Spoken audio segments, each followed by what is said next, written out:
Selamat berjumpa kembali dalam pembahasan tentang berbagai tema, yang mana tema-tema tersebut tentu sangatlah menarik untuk kita kaji bersama. Dan pada kesempatan kali ini kita akan membahas suatu tema yang sangat bersinggungan secara langsung maupun tidak langsung dengan dunia usaha dan dunia industri. Tema tersebut merupakan salah satu tema yang menyangkut tentang dunia marketing ataupun dunia pemasaran.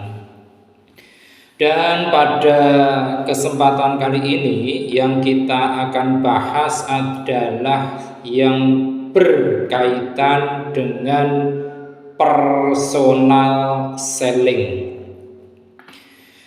Personal selling merupakan salah satu cara yang bisa dilakukan dan bisa menjadi salah satu opsi yang dapat diambil oleh mereka-mereka baik secara individu maupun secara organisatorial di dalam memasarkan suatu produk, di mana personal selling ini merupakan suatu metode penjualan di mana penjual meyakinkan konsumen untuk membeli produk ataupun jasa tertentu secara langsung.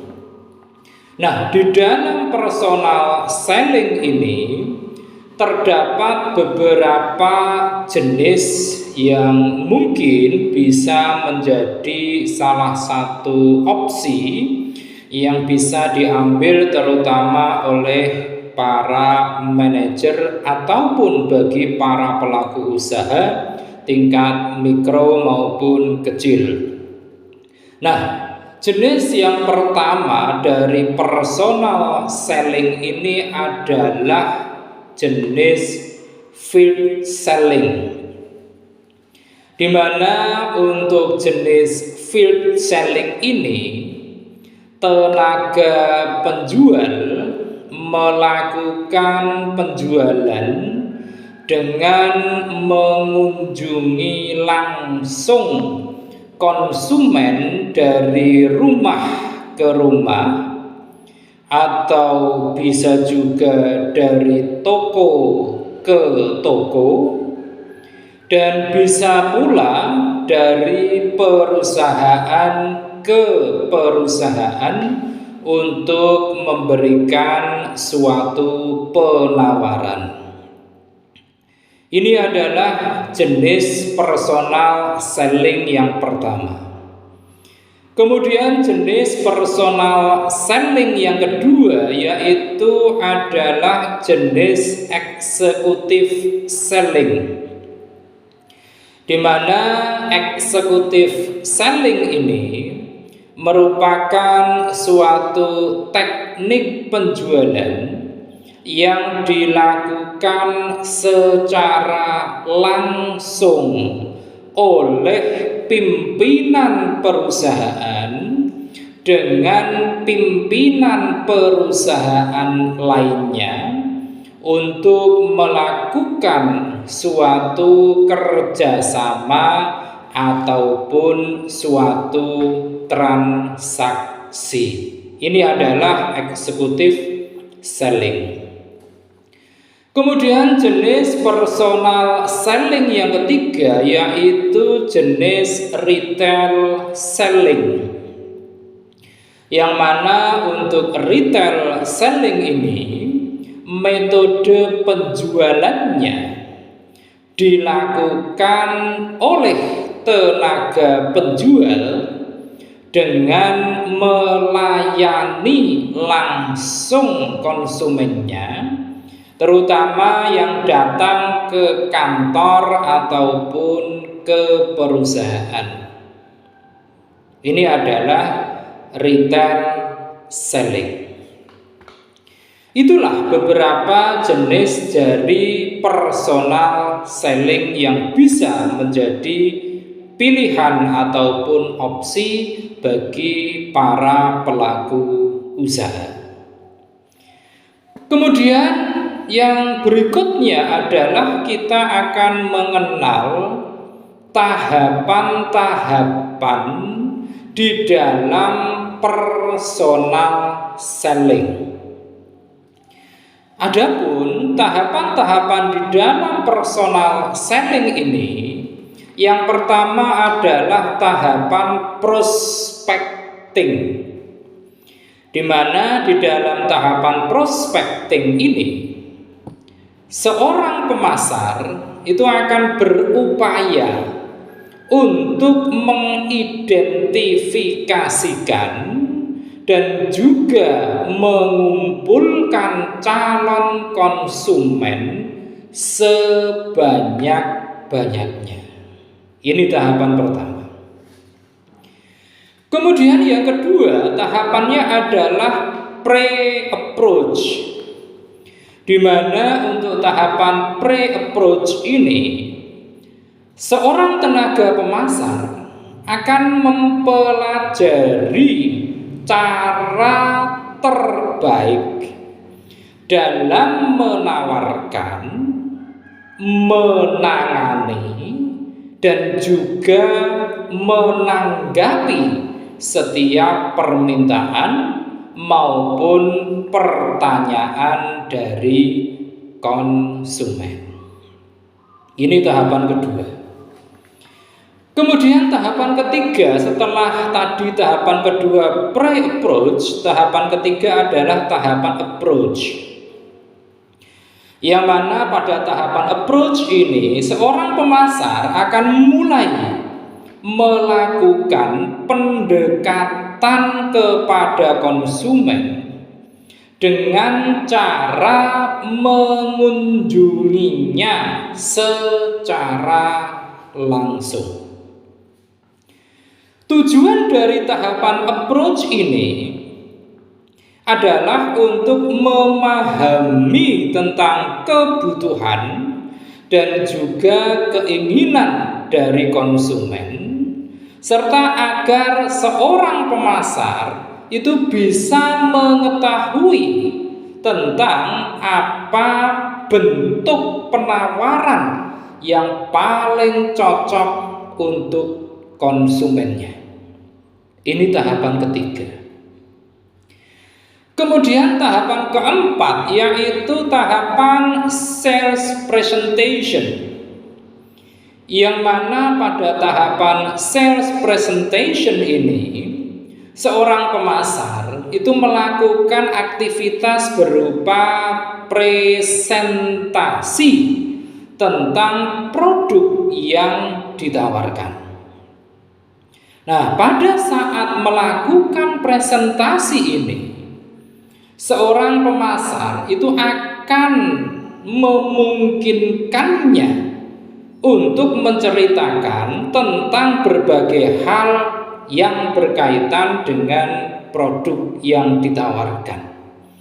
Misalnya tentang fitur, tentang kualitas, tentang manfaat, tentang kegunaan, tentang bagaimana produk tersebut dapat memenuhi kebutuhan konsumen, dan juga tentang bagaimana produk yang ditawarkan tersebut memiliki keberbedaan ataupun keunikan jika dibandingkan produk-produk serupa yang ditawarkan oleh kompetitor. Ini adalah tahapan keempat.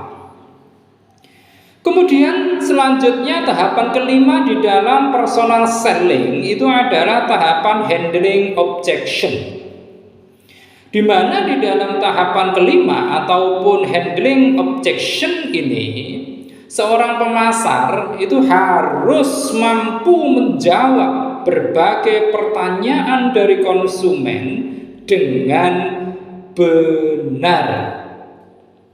Dan harapannya hal itu akan mendapatkan kepercayaan dari para konsumen sehingga akan dapat mengubah persepsi konsumen dari sebuah keraguan menjadi sesuatu dalam bentuk niat dan kemauan untuk membeli.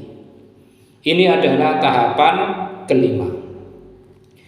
Kemudian tahapan keenam yaitu tahapan closing the sale, di mana dalam tahapan closing the sale ini seorang pemasar itu juga harus bisa meyakinkan konsumen sehingga mereka dalam tanda kutip konsumen akan benar-benar bersedia untuk melakukan pembelian atas produk yang ditawarkan.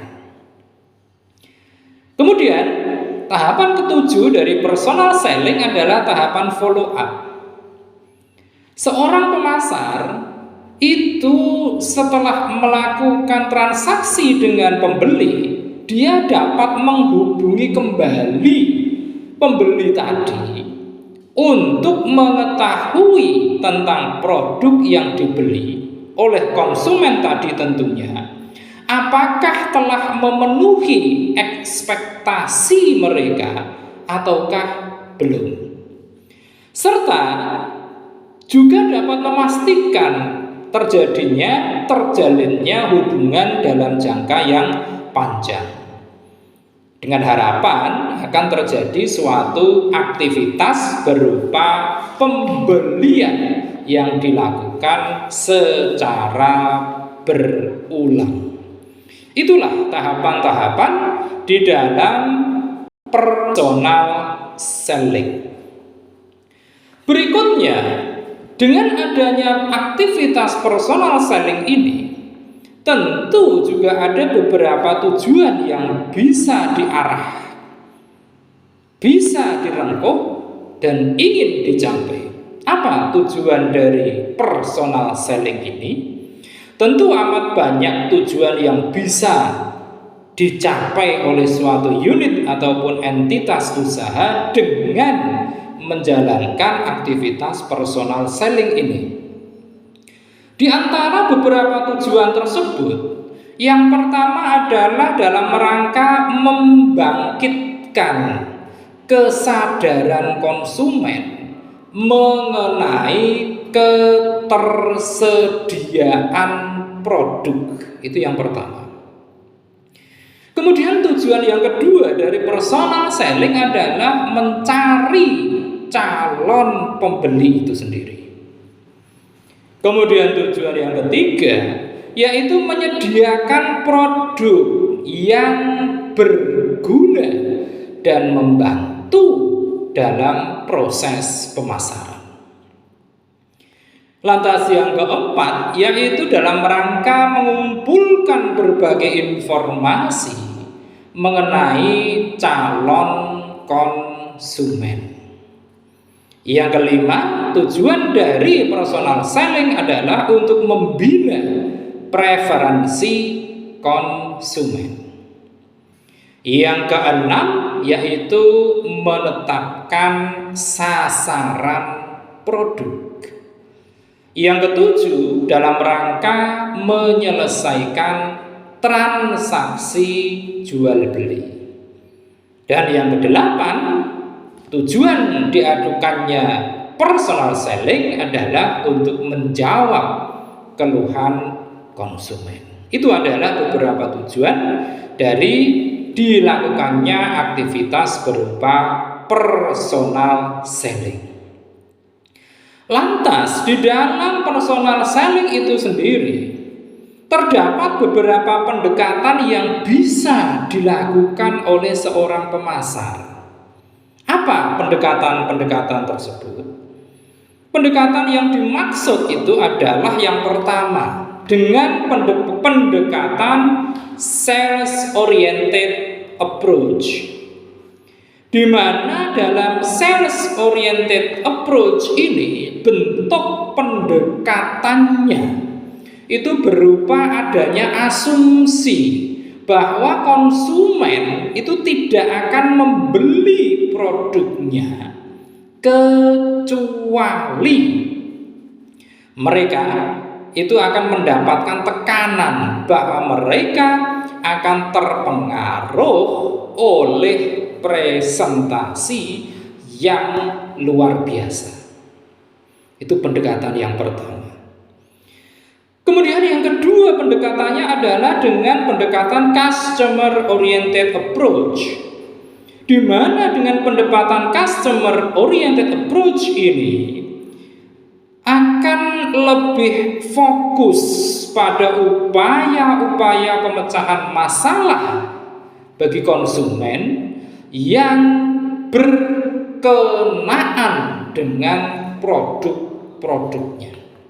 Inilah beberapa pendekatan yang bisa dilakukan di dalam aktivitas personal selling.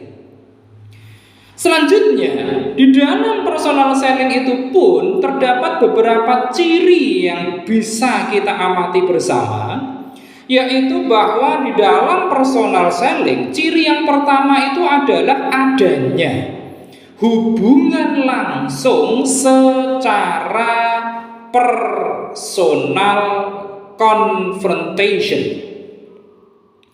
di mana di dalam personal selling terdapat suatu jalinan komunikasi secara langsung antara penjual dan pembeli.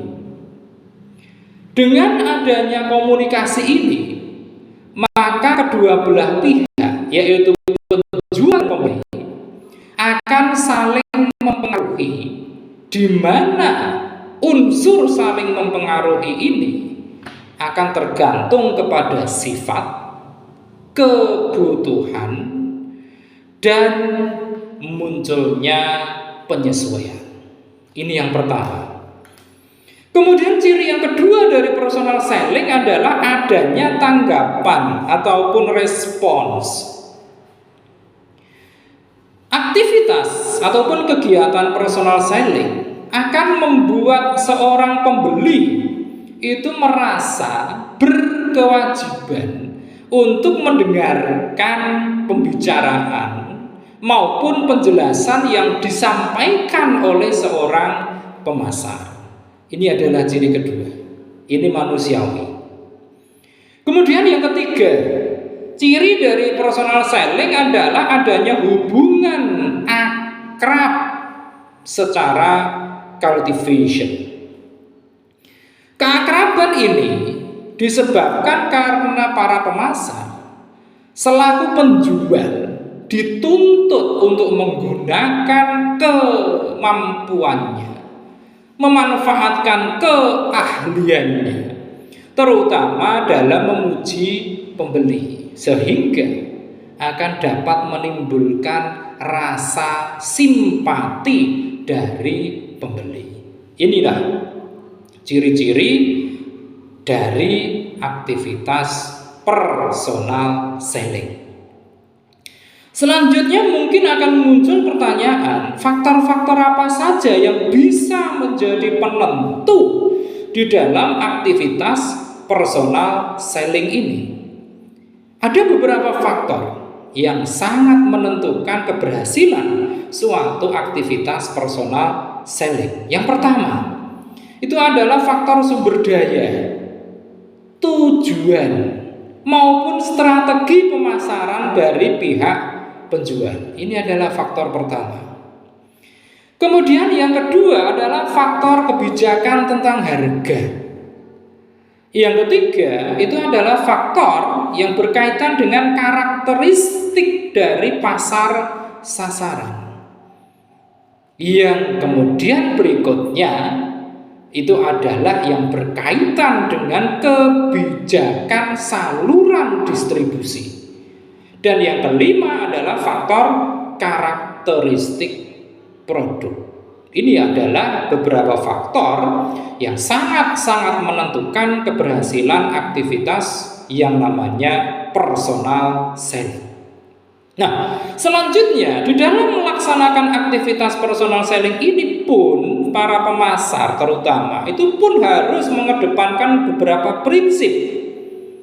Apa prinsip-prinsip yang perlu dikedepankan pada saat menjalankan aktivitas personal selling ini? Prinsip-prinsip tersebut itu yang pertama adalah haruslah seorang pemasar itu melakukan persiapan yang matang. Kemudian yang kedua adalah menentukan kira-kira pembeli itu ada di mana. Yang ketiga itu adalah harus mengetahui yang namanya itu merealisasikan penjualan. Dan yang keempat, memunculkan goodwill setelah proses penjualan terjadi. Demikian pembahasan singkat kita tentang personal selling ini. Mudah-mudahan membawa manfaat bagi kita semua, dan kita akan lanjutkan dengan membahas berbagai tema yang tidak kalah menariknya pada sesi-sesi berikutnya. Terima kasih atas perhatian Anda semua. Jangan lupa setelah menyaksikan tayangan ini, silakan klik di layar Anda untuk like, comment, share, dan tentu saja jangan lupa subscribe.